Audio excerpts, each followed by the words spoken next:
என் லைஃப்பில் இந்த மாதிரி ஒரு பெயின்ஃபுல்லான ஒரு சுச்சுவேஷனை நான் ஃபேஸ் பண்ணதே கிடையாது. மனசு முழுக்க வலி வலி மட்டும்தான்.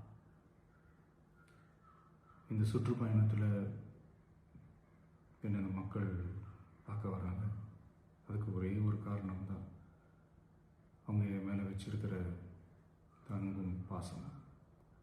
அந்த அன்புக்கும் பாசத்துக்கும் நான் எப்பவும் கடமைப்பட்டிருக்கிறேன்.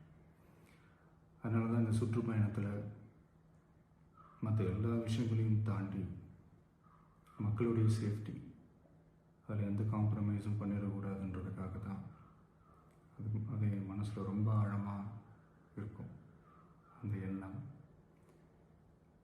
அதனால தான் இந்த அரசியல் காரணங்கள் எல்லாத்தையும் தவிர்த்துட்டு ஒதுக்கி வச்சுட்டு மக்களுடைய சேஃப்டி மட்டும் மைண்டில் வச்சுக்கிட்டு அதுக்கான இடங்களை சூஸ் பண்ணுறது, அதுக்கான இடங்களை பார்த்து பர்மிஷன் கேட்குறது, போலீஸ் டிபார்ட்மெண்ட்டில் அதை ரிக்வெஸ்ட் பண்ணி கேட்போம்.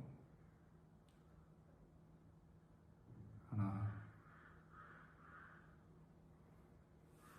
நடக்கக்கூடாதது நடந்துருச்சு.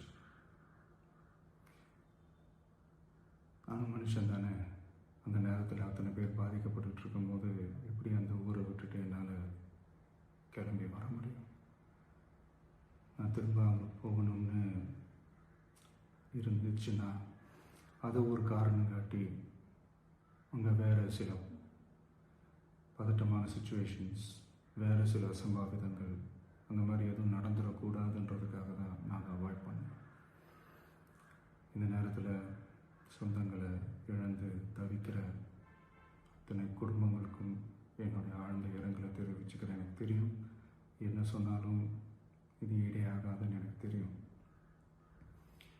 ஹாஸ்பிட்டலில் ட்ரீட் பண்ணிகிட்ருக்கிற எல்லாருமே சீக்கிரமாக க்யூர் ஆகி வரணுன்றதை இந்த நேரத்தில் நான் வேண்டிக்கிறேன்.